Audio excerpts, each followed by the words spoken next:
જય શ્રી કૃષ્ણ બધાને. જય શ્રી કૃષ્ણ. એકવાર જોરથી બોલો જય શ્રી કૃષ્ણ. જય શ્રી કૃષ્ણ. ગુરુર બ્રહ્મા ગુરુર્વિષ્ણુ ગુરુર્દેવો મહેશ્વર ગુરુ બોલો ગુરુ સાક્ષાત પરબ્રહ્મ તસ્મૈ શ્રી ગુરુવે નમઃ. ઓમ ભૂર્ભુવઃ સ્વાહ તત્સવિતુર્વરેણ્યં ભર્ગો દેવસ્ય ધીમહિ ધિયો યો નઃ પ્રચોદયાત્. સરસ, બહુ આજે આનંદ થયો મોટા ભેલામાં મળવાનો. એટલે જે આખી સિસ્ટમ છે તે કુદરતે આપેલી, મધર નેચર, માં પ્રકૃતિ, આવી સિસ્ટમ આપેલી કુદરતે આપણને છે. અને ઘણીવાર બધા દરવાજા જ્યારે બંધ થાય ત્યારે એકાદ દરવાજો પ્રભુ ઈશ્વર એવો ખોલે કે માણસનું જીવન પાછું નવું જીવન થઈ જાય. કડવા તે લીમડામાં, મીઠી એક ડાળખી, ખારા તે સમુદ્રમાં, મીઠી એક વીરડી સમાન આનું નામ છે નવી ભોજન પ્રથા, ન્યૂ ડાયટ સિસ્ટમ, નવી ભોજન પ્રણાલી. એટલે આ સિસ્ટમ જે છે તે ઋષિમુનિએ આપેલી છે. આપણા 10 અવતારો થઈ ગયા, રામકૃષ્ણ ભૂમિ પર નાચ્યા. ઈશ્વરે આપેલી આપણા ઋષિમુનિની મહેનત, સાધુ સંતો ઋષિમુનિઓ આપણા ભારતમાં છે એવું દુનિયામાં ક્યાંય નથી. અજબ ગજબનો છે. 10 અવતાર ક્યાં છે, 10 અવતારો જે થયા છે તે આપણા ભારત ભૂમિમાં થયા છે. રામકૃષ્ણ આ ભૂમિ પર નાચ્યા છે. કોણ નાચ્યું છે? રામ જેવા, કૃષ્ણ જેવા. આપણી કરતા દેશ કોણ સારો છે? અમેરિકા, ધનાઢ્ય, પૈસાવાળો દેશ. પણ રામનો જન્મ ન્યાનો થયો, ભારત ભૂમિ થયો.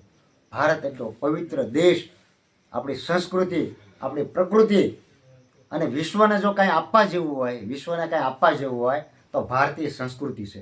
આપણી પાસે જે ખજાનો છે કોઈનામાં નથી. એટલે આપણા સાધુ સંતો ઋષિમુનિની આ એક કહેવાય ને સંસ્કૃતિ એવું છે. અને સમય પ્રમાણે જે આપણે આ બીમારી જે આવી છે એ સમય અંતરે જે આપણા ખોરાક બદલ્યા છે ત્યાંથી આપણી બીમારીની બીજી શરૂઆત. માનો કે આ દાદા છે તો એના પપ્પા અથવા તો એના પપ્પા, આપણે 2 પેઢી આગળ જાય, બહુ ઝાઝા આગળ નહીં જવા, તો એ લોકો વાડીમાં ખેતરમાં ખાઈ લેતા હતા. કપડામાં એનું ટિફિન આવે, એમાં કાં ચટણી હોય, કાં ડુંગળી અથવા પ્યાજ હોય, તો આવું ખાઈ લેતા હતા.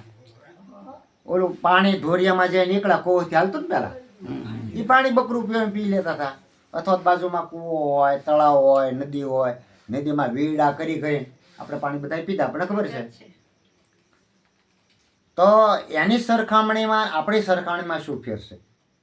તો આપણી પાસે ફિએટ છે, ફ્લેટ છે, ફેન છે, ફોન છે, ઘણા બધા એપ છે.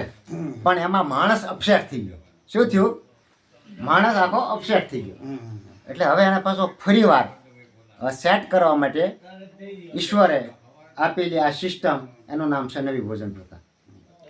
એટલે ભાઈ પૂછતા હતા શું કરવાનું છે સવારે ઉઠીને, તો એકદમ સીધું સરળ અને ખર્ચ વગરનું. ખર્ચ ઓછો થાય, પૈસા તમારા બચે, જીવન બચે, શરીર બચે, તમારું આધ્યાત્મિક આગળ વધે.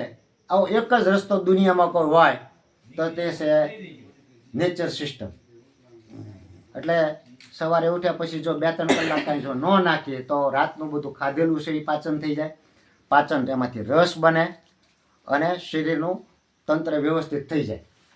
પણ એમાં શું થાય છે, 8 તેરી 24, 8 કલાક ખાવાનું છે, 8 કલાક એનું પાચન કરવાનું છે, અને 8 કલાક પાચન રસ બનાવવાનો છે. પાચન થયા પછી એનો જો રસ ન બને, પાચન રસ, તો આમાં ગડબડી થાય.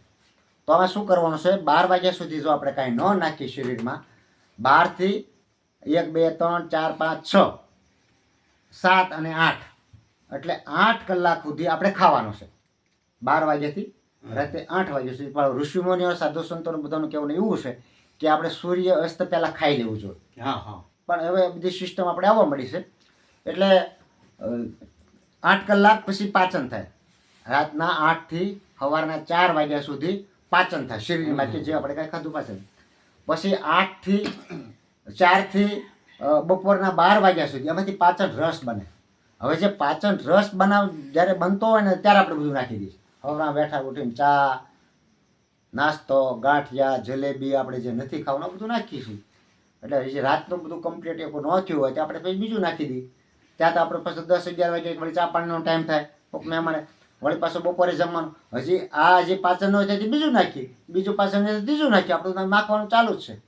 એટલે નાખવાનું પાછું કેવું અકુદરત, થોડુંક વ્યવસ્થિત નાખવાનું પાછું કેવું પાસે કે જે શરીરનું ભોજન જ નથી, જે શરીરમાં ખાવાથી નુકસાન થાય એવું છે, શરીરને તકલીફ આપે એવું છે, શરીરને વહેલા છતાં ભગવાનના ધામમાં લઈ જાય એવું આપણે ખોરાક લઈએ છીએ. એટલે આપણા શરીરમાં પાચન થતું નથી, રોગ આવશે. એટલે સવારે ઉઠ્યા પછી 2 કલાક, 3 કલાક, 4 કલાક જેટલું થાય એટલો નિર્જળ ઉપવાસ કરવાનો. 7 વાગે ઉઠી જાય તો 8 વાગ્યા સુધી, તમે કે ભાઈ 9 વાગ્યા સુધી રહેશ તો 9 વાગ્યા સુધી.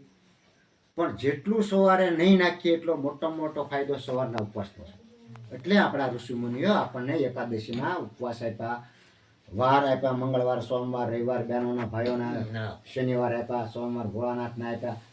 દર વર્ષમાં 3 કે 4 નવરાત્રિ આવે છે તો આપણે નવરાત્રિ પણ રહેવાની છે. ત્યાર પછી આપણને શંકર દાદાના વાર બધા, અને એનો આખો મહિનો આપ્યો, 3 મહિનો આખો. અને પછી 4.5 મહિનાના આપણા એકટાણા આપ્યા ને. એટલે આપણા ઋષિમુનિઓને ખબર હતી કે આ લોકો ખાઈ ખાઈને મરવાના. કેમ મરવાના? ખાઈ ખાઈ. એટલે શરીરને આરામ આપવા માટે આપણા બધા જે આપ્યા છે વાર તહેવાર એના માટે આપ્યા. પણ આપણું થાય છે શું કે જે દિવસે આપણે જનરલ ખાતા હોય એની કરતાં ઉપવાસને જે આપણે ડબલ ખાઈ લઈએ. કેટલો ખાઈ લઈએ? ડબલ ખાઈ લઈએ.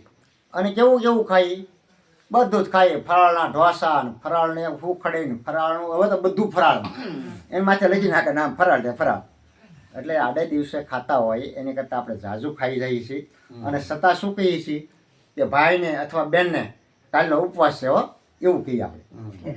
અમારા એક મિત્ર છે અમારા ગામમાં, એટલે એને વાત, અમારા ઉપવાસની વાત નીકળી. મને કે હું દર એકાદશી રહું ભાઈ. હું કહું બહુ સારું કહેવાય ભાઈ, તમે એકાદશી રહ્યા એટલે. મને કહેતો આપણને એકાદશીમાં રસ નહીં, પણ મારી બેય સારું સારું બનાવે ખાવાનું. શું કરે? એ હાટું રહું. સારું સારું એની બૈરી ફરાળ કરાવે, એ હાટું એકાદશી કરે. એટલે આવી આપણી એકાદશી કરી લે. એમાં એકાદશીમાં એકવાર એવું સૃષ્ટિનું નિર્માણ કર્યા પછી બધા લોકોને ભગવાને વ્રત આપ્યા.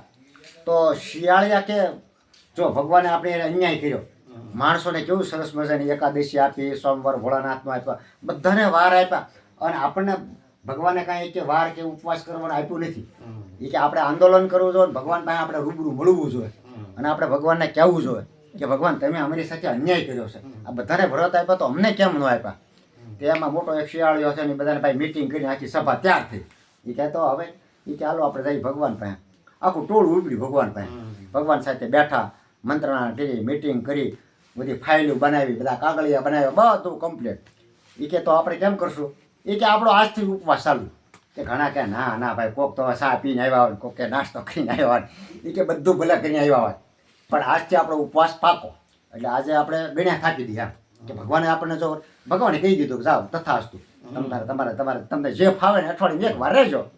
એટલે બધા રાજી થઈ ગયા કે ભગવાને આપણને ઉપવાસ આપ્યો, ભગવાન આપણને ઉપવાસ, બધા રાજી થઈ ગયા. એ કે ક્યારથી શરૂ કરવો? તો કે આજથી. ઘણા ના પડે, ઘણા એ કે જો આપણે મોટા ભાઈ કીધું કે નહીં આજથી, એટલે બધાએ પાકું ઉપવાસનું પાકું કરી નાખ્યું. એટલે રજા લીધી. ભગવાન કે આવજો, બાય બાય, ટાટા, નીકળ્યા. ધીરે ધીરે ધીરે ભગવાન કે આ બધાનો ઉપવાસ કેવા કે આપણે જરાક ખતરો કરવો પડશે. એટલે ભગવાને સરસ મજાની મરેલી એક ગાય રોડ ઉપર મૂકી. અને આ ટોળો આવ્યો આમને ઉપવાસ, અમે રાજી થઈ ગયા. પછી હવે ગાય જોઈ એટલે બધાને જીભમાં મળ્યો હળવળ ઉઠવું. હા સારું, આપણે બોલો કે ઉપવાસ હો ભાઈ, આપણે ઉપવાસ ભગવાન ભાઈ વાદા કરીને આવ્યા છે, ઉપવાસ હો ભાઈ. ત્યાંમાં એક શિયાળી બોલ, એ કે હું તો તમને નાત પાડતો હતા કે આજ રાવા દો, સમજ્યા? આજ આપણે લગ્નમાં જવાનું છે અને આજ તમે ઉપવાસનું ક્યાં દો? આવું આટલું લગ્ન હતા. એટલે પછી ફરતા ફરતા આટા મારે એકબીજા માથે ખીજાય. પણ એ કે હવે આપણે થોડું થોડું ફરાળ કરી લઈએ. એમ આપણું આવું થાય છે. આપણે એકાદશી રહી, આપણે વ્રત કરીએ છીએ, પણ પછી શું થાય કે ત્યાં તો અમારો માહોલ છે જ સેન્ટરમાં, પણ ત્યાંથી આવ્યા પછી બેલેન્સ રહેતું નથી. કારણ કે બધા ખાતા હોય ને એટલે શરૂ થઈ જાય છે. એટલે આપણે આવી એકાદશી નથી કરવાની. ભગવાને આપણને જે એકાદશી આપી છે તો એના અર્થમાં આપણું શરીર, આપણું મન, આપણું આત્મબોળ, આપણી બુદ્ધિ, મન, બુદ્ધિ, ચિત્ત, અહંકાર એટલું પાવરફુલ કરી નાખવાનું કે ભગવાન હાથમાં લઈને આપે ને પ્રસાદ તો એમ નહીં ખાઈ. આવું જ્યારે મન થાય તારે શરીર સારું થાય. અને શરીર હારા થયા પછી તમારું મન, બુદ્ધિ, ચિત્ત, અહંકાર બધું રેડી થઈ જાય. અમારી ગેરંટી. કોઈને આવા સાક્ષાત્કાર કરવો, ઈશ્વરે વાત કરી હોય. હવે તો જો કે ફોનની વ્યવસ્થા થઈ ગઈ છે. હાલો કૃષ્ણજી કેમ છો, તમારી રૂકમણી શું કરે, તો તમને જવાબ આમાં આપશે. આ મારી ગેરંટી, મારો આત્મવિશ્વાસ છે. એટલે આ સાધના છે, કોઈ સામાન્ય વસ્તુ નથી. એટલે તપ, સેવા, સુનિર્જન, આધ્યાત્મિક પ્રભુ પ્રાપ્તિનો માર્ગ છે. પણ આ બધું થાશે ક્યારે? શિયાળિયા જેવું આપણે અત્યારે કરીએ છીએ બધું. લાડવા રે લાડવા તું મારી માં, લાડવાથી તપીને દાળ ભાતે જા. એક ભાઈ છોકરો વ્રત લીધું કે હું આજથી લાડવા નહીં ખાઉં, અને પછી જમવા ગયા તો અહીંયા બરોબર લાડવા આવ્યા થાળીમાં. હવે શું કરવું? બહુ વિચાર્યું. વાણિયા શિષ્ય આપણને ન કહેવાય, પણ આવો વાણિયા બુદ્ધિનો માણસ છે. એને કીધું તો હવે આ જે બાધા છે ને ટાઈમ પર વાળી ભાત ઉપર હોઈ જાય. લાડવા રે અરે બાધા તું મારી માં, લાડવેથી તપીને અને ભાત ઉપર જા. કારણ કે ભાત છેલ્લે આવવાના. પછી બીજું ઘણું કુંભણિયા આ તેમ તમારા અહીંયા મોરબીના ભૈજાર બધું ઘણું એવું ખાઈ લીધું. અને પછી છેલ્લે પાછા ભાત આવ્યા એટલે પાછું વિચાર્યું બાધા તો મારી માં, ભાતેથી તપીને પાછા લાડવા ઉપર જા. એટલે આપણે બધું આવું કરતા રહેલા છીએ. એકાદશી રહીને કનૈયાને રમાડતા રહેલા છીએ. એટલે આ આપણને એકાદશી કાંઈ પગ થાય નહીં. અને આનું કાંઈ ફળ મળે બેન? આનું કાંઈ ફળ ન મળે. એટલે આપણે ભારતીય સંસ્કૃતિ છે, આદર્શ સંસ્કૃતિ છે, ઋષિમુનિની સંસ્કૃતિ છે. એટલે એની ઉપર આપણે પાછું ફરીને એ રોડ ઉપર હાલવાનું છે. કારણ કે જ્યાં કરોડો લોકો જાય છે ત્યાં આપણે નથી જવાનું. કારણ એકલ દોકલ જ્યાં આપણે જઈશું તો અહીંયા ગળદી નહીં હોય, પણ હાલવાની જગ્યા નહીં મળે. બરાબર ને? આવું થાય ને કુંભ મેળામાં જાય ત્યાં હલવાનું ન હોય, પણ તેમાં કોઈ બીજા રોડે નીકળી જાય તો અહીંયા એકદમ ખુલ્લું હોય. તો આપણે એવા ખુલ્લા રોડમાં જવાનું છે. અને ગયા પછી ભગવાન એમ કે વાહ દીકરા, વાહ દીકરી, કાંઈ આ દુનિયામાં તને મેં મોકલ્યો પણ કાંઈ સારું કામ કરી જાય. બરાબર ને? એટલે આવું કામ કરીને આપણે જવાનું છે, ઈશ્વર પાસે જવાનું છે. અને ઘણી વાર આપણે એમ કે ખાધું પીધું હોવાનું નહીં થાય એમ કહીશ આપણે. અમારે કહેવત છે સૌરાષ્ટ્રમાં. તમારે હું ક્યાં તમને ખબર હતી? પણ એ હોવાનું ન થાય, પણ ઝેર તો થાય. રોગ બધા ઝેરના છે. પહેલાં એટલા રોગ નહોતા. હમણાં આપણે પહેલાં વાત કરીએ એમ કે આપણા વડવાઓ બધું ખાતા હતા તો એટલા રોગ નહોતા. ગાય કેવું પાણી પીવે? હાવ ડોળું. એવું જ આપણે પીતા હતા. રોગ હતા? આજે આપણા ઘરમાં આરોનું પાણી આવે છે. સારામાં સારા ચોખા, સારામાં સારા ઘઉં, એપલથી બધું સારું લાવીશ આપણે. અને સારામાં સારા આપણે બીમાર પડીએ. હા કે ના? બોલો એટલે મને ખ્યાલ આવે. સારામાં સારા આપણે બીમાર પડીએ. ગાય કેવું પાણી પીવે? ઓલો ઢોરને શું કહેવાય? ઓલો બળદ, આંખલો, ભાડા, બધા જંગલી જે છે હાવ ડોળું પાણી પીવે. આપણે બાકી આંગળી ન બોલીએ એવું પાણી પીવે ને બેન? આપણે બધા માલવાળા છે, ખબર છે. તો છતાં ઈમાંદા પડતા નથી. શું કામ? કે એને જે કુદરતી સિસ્ટમ જે આપી એ સિસ્ટમ પ્રમાણે હાલે છે. અને આપણે ડાયા થઈને, દોઢ ડાયા થઈને, વધુ પડતા ડાયા થઈને, વધુ પડતા આગળ થઈને મન અને બુદ્ધિ બધું આપણે ખાવાની પાછળ લગાવી. આ બેનને ઘેર આ વાનગી બનાવી તો આપણે હવે આવી બનાવી, ઓલા ભાઈના લગ્નમાં આવું બનાવ્યું તો આપણે એની કરતા. એટલે આપણે બધી પ્રગતિ કરી આપણે નથી નીકળી. આપણે હાવ હાલીને જતા હતા એને બદલે આપણી પાસે વ્હીલ આવ્યું. વ્હીલ આવ્યા પછી આપણે ઠેઠ પ્લેન સુધી પહોંચ્યા. જો આપણે હાલીને જતા હતા એટલે કે એક્સિડન્ટ થતા હતા. આજે આપણે કોઈ ભાઈ એક્સપાયર થઈ ગયો ને, વાહનમાં કાંઈ થયો ને, બરાબર? હવે આપણી પાસે જ્યારે વાહન જ નહોતા, કાંઈ આપણી પાસે વાહન નહોતા, હાલીને જવાનું હતું, કોઈ ભટકાત, એક્સિડન્ટ થાય જ નહીં. પણ આપણે જેટલી પ્રગતિ કરી આપણને નડી. જેટલી પ્રગતિ કરતા જેમ આપણે નડી એટલી બધી નથી નડી કે જે ખાવામાં નડી. જે આપણને ખાવામાં નડી એટલી આપણને બીજા ક્યાંયમાં નડી નથી. એટલે આપણું ખાવામાં જે ઉરિયા ખાતર, ડીએપી ખાતર, બોરસ્યો, 1919 સલ્ફર, બ્લેક ડોગ, મને નામ નથી આવડતા, પછી પેસ્ટિસાઇડ, દવા, કેમિકલ, ઇન્જેક્શન, એક લવિંગી મરચું આવે ને એમાં ઇન્જેક્શન મારવા માંડ્યા છે. સફરજન ને તરબૂચ ને ટેટી ના તો હમણાં એક ટેટી ખાતા હતા ને તે મેં ખાધી, મારી મિસિસ આપી, મને કે બહુ ગળી છે, તો એક બેન કે લાવ મને આપો, તે એને આપી, મને કે ભાઈ બહુ ગળી છે, એક શીર આપો. હું કહું બેન તમને ખબર છે બહુ ગળી છે, આમાં ઇન્જેક્શન માર્યું. મને કે હે? હું કહું હા ઇન્જેક્શન મારેલી છે એટલે ગળી છે. હવે આ જ ખાવાનું, બીજું કાંઈ ખાવાનું? ઇન્જેક્શન વાળું ખાવાનું, બીજું કાંઈ ઝેર જ ખાવાનું છે. મીરાબે જે ઝેર પીધા જાણી જાણી, એમ આપણે જાણી જાણી ઝેર પીએ છીએ. પણ મીરાબાઈમાં તાકાત હતી કે ઝેરને પાચન કરી શકે. આપણામાં તાકાત નથી, આપણું શરીર પાચન કરતું નથી, રોગ આના છે. એટલે સવારે ઉઠ્યા પછી ઉપવાસ કરશો તો મારે જે ઝેર નાખેલું છે એ બધું બળી જશે, ઓગળી જશે, ઓછું થશે, બેક્ટેરિયા છે અનબેક્ટેરિયાને ખાઈ જશે, કચરો સાફ થશે. પછી આપણે એનીમા કરશું, એનીમાંથી બધું કચરો સાફ નીકળશે. એટલે બોડીને સફાઈ કરવાની છે, અને સફાઈ જેમ જેમ કરતા જશું એમ બોડી આપણું શુદ્ધ થતું જશે. બોડી શુદ્ધ થશે એટલે રોગ નીકળતા જશે. આપણા શરીરમાં અત્યારે 71 પોઈન્ટ આવે, 71 પોઈન્ટ. હવે આટલું જ એન્જિન છે, जिसका पेट सफा इसका रोग दफा. આટલો ટુકડો જો સાફ થઈ જાય બરાબર છે તો શું થાય કે આપણી ગાડી પાવરફુલ થઈ જાય. હવે એના માટે સવારે ઉઠ્યા પછી આ બધું આતરડું આપણે સાફ કરી નાખીએ. એનિમાલે બપોરે જ્યુસ પીધા પહેલાં સાફ કરીએ, રાત્રે કરીએ. ભોજન જે લેવાની વાત છે 11-12 વાગે આપણે જ્યુસ પીએ, પાલક, લીંબુ, આમળા, તુલસીના પાન, બીલીના પાન, એ કાંઈ ન મળે તો પછી આપણે પેઠો આવે છે તૈયાર, કાપીને સીધું જ્યુસ બનાવી નાખવાનું. એ જો અનુકૂળતા ન હોય તો દૂધી આવે છે, દૂધીને કાપીને બનાવી નાખવાનું. ટમાટર છે, આ બધા ડિટોક્સ જ્યુસ આપણા ઘરમાં જે હોય એનું જ્યુસ બને તે પી લીધું એટલે બોડીની તમારે સફાઈ શરૂ થઈ ગઈ. 11-12 વાગે તમે પી લો. 1 વાગે તમને ભૂખ લાગે તો કોઈ પણ સલાડ, ગાજર, કાકડી, ટમેટા, સાનના જે ફ્રૂટ તમારા જે સિઝનલ જે મળે તે, એમાં કોઈ ફરજિયાત નથી. આપણે થોડુંક ખાધું એટલે પેટ ભરાઈ ગયું. હવે આપણે જીવવું છે શાના માટે? ઈશ્વરનું સ્મરણ માટે, ભક્તિ માટે. પણ ઘણા એમ કહે હવે આપણે ખાવા પીવા હાટું જ જીવવું છે. શું કહે?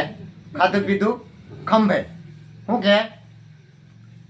બોલો બોલો એટલે ખ્યાલ આવે. ખાધું પીધું ખંભે, પણ બીજાના. કારણ કે એ તો વહી ગયો ઉપર. પછી 1.5 કિલોનો માણસ હોય તો સમસણ પોકે જાય તો ફૂફાડા નાખી જાય, સમજ્યા? વળ ખાઈ જાય. એટલે જ આપણે એમ કીધું કાન દેવાનું પૂન છે. પછી પૂન હોય કે ન હોય પણ ઓલો મુયો જાય. કારણ કે આમાં વજન પાછું વધે એમ કહેવત છો, આપણને ખબર જ.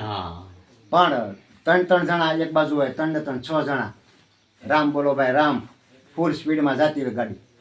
એટલે આ જે છે એ આપણે વિચારવા જેવી બાબત છે. અત્યારે જે છે આ સમયે અત્યારે જે કેમિકલ ઝોન બધું આવી ગયો છે, તો સવારે ઉઠ્યા પછી આ થોડુંક નહીં ખાઈ તો આમાં આપણે કાંઈ મરી નહીં જાય.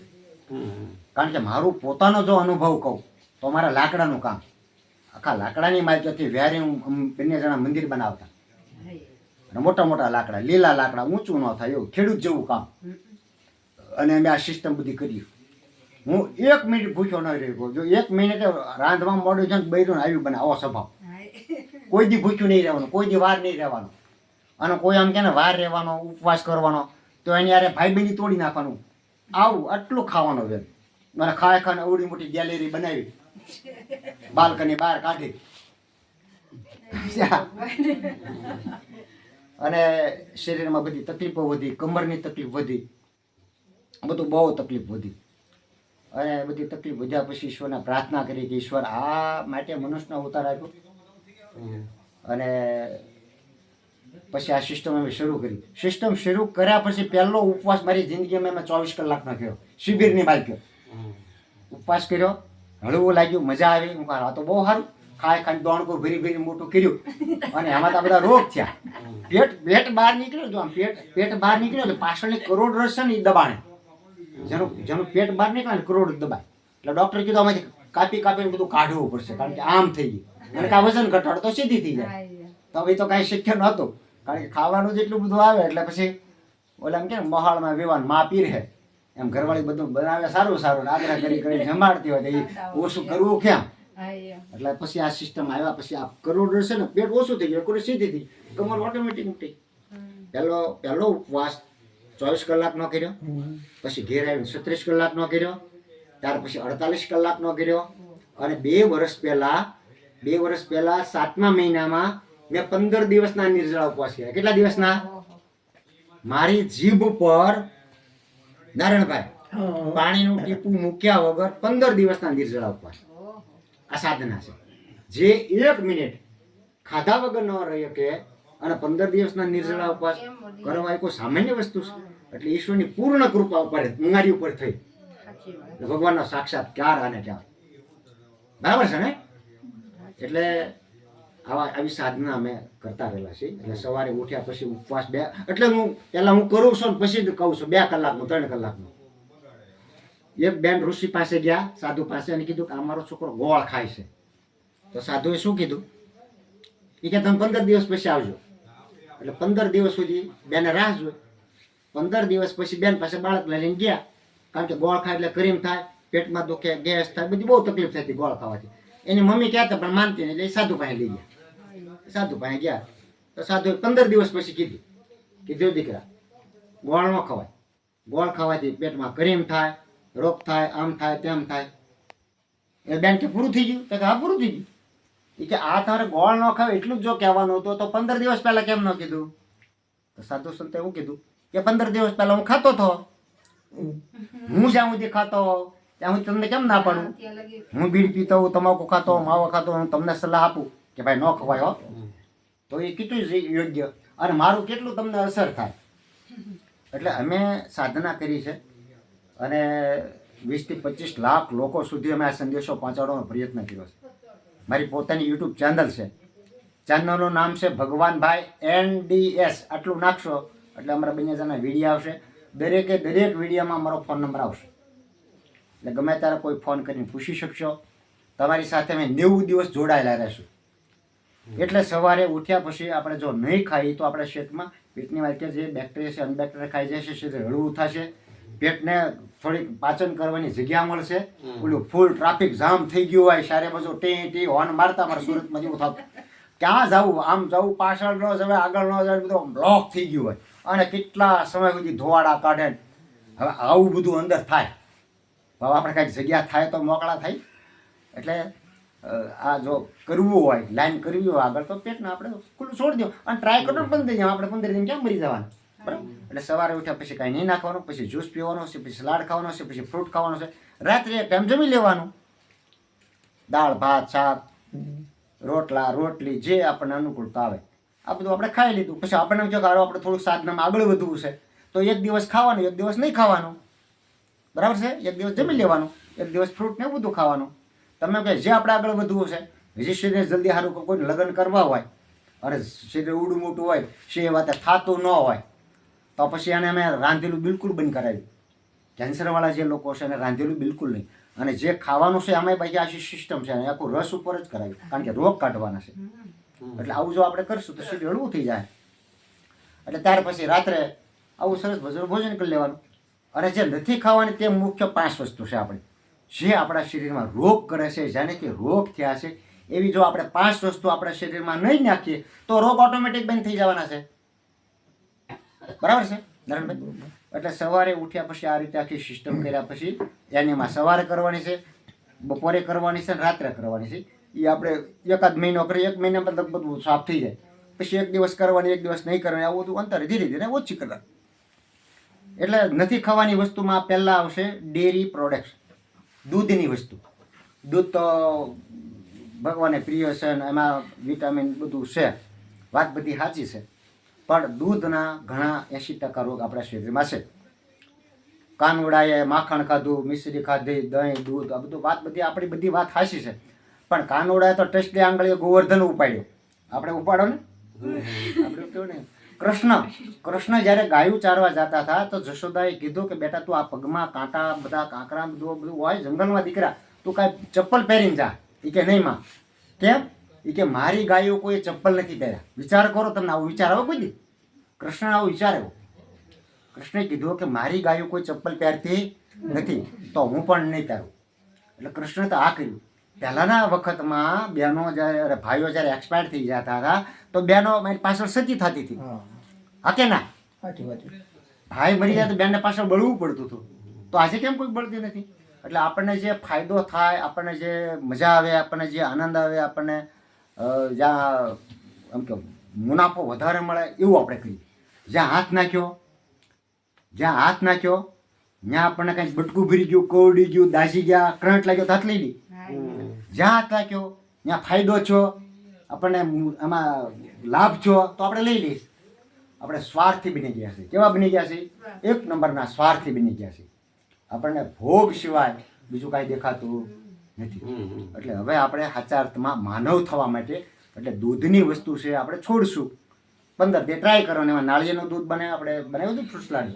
નાળિયેરના દૂધને બનાવવા તમે મિક્સરમાં ટુકડા કરી નાખી દેવાના, એમાં પાણી નાખવાનું, 2 3 4 વાર કરો એટલે 1 નાળિયેર પછી 1 લીટર દૂધ નીકળે. માં પ્રકૃતિના પેટમાંથી ડાયરેક્ટ આપણા પેટમાં. એટલે એમાં કોઈ જાતનું નુકસાન ન કરે, ફાયદો થાય અને આપણું શરીર શુદ્ધ થાય. સિંગદાણાનું દૂધ બને, પછી સોયાબીનનું બને, કાજુ બદામને 4 કલાક અગાઉ પલાળી દેવાના અને એને તમે મિક્સરમાં નાખો એટલે દૂધ થઈ જાય. ગળણાથી ગળી લેવાનું. આપણે ટ્રાય કરીને જોવાનું છે, કારણ કે ગાયોનું ભેંસોનું દૂધ આપણે વર્ષોથી પીતા આવ્યા છીએ, પીએ છીએ. પણ જો આ બંધ કરવાથી ને આ ચાલુ કરવાથી જો ફાયદો થતો તો કરાય. બરાબર? એક ગાય તમે રાખો કે ભેંસ રાખો તો એનો કેટલો ખર્ચો આવે, એની નિરણ તમે ગણો, એની પાછળ એક માણસ જોવે. તમારે બારગામ લગ્નમાં જવું હોય તો 2 જણા તો મુશ્કેલી પડે, કોઈને આપવી પડે, આમ કરવું પડે.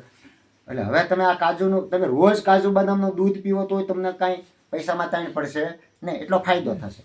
એટલે દૂધ છોડવાનું છે. એને હવે નાળિયેર દૂધ છે. પછી ત્યાર પછી આવશે બેકરીની વસ્તુ.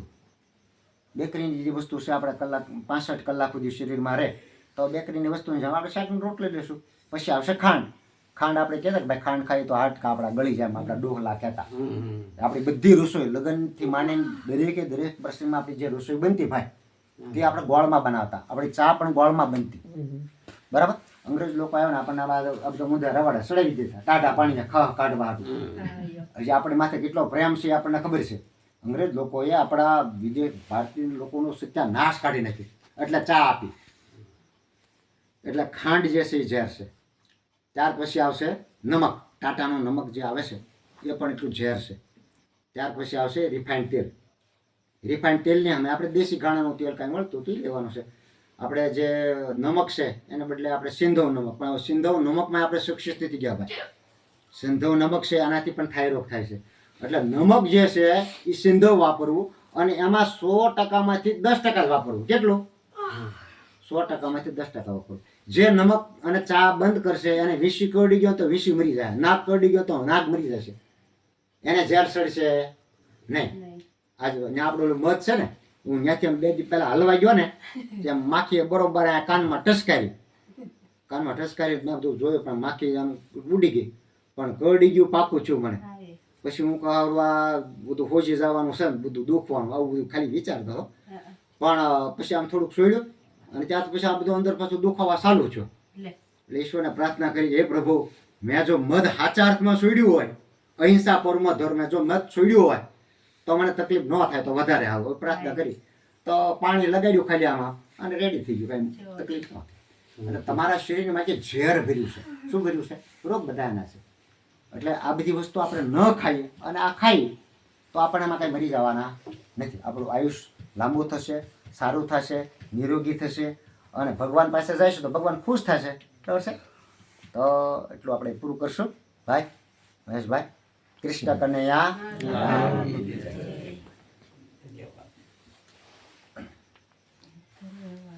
કાલ રાતે 2 વાગ્યા સુધી પાછા ગયા હતા દવાખાને.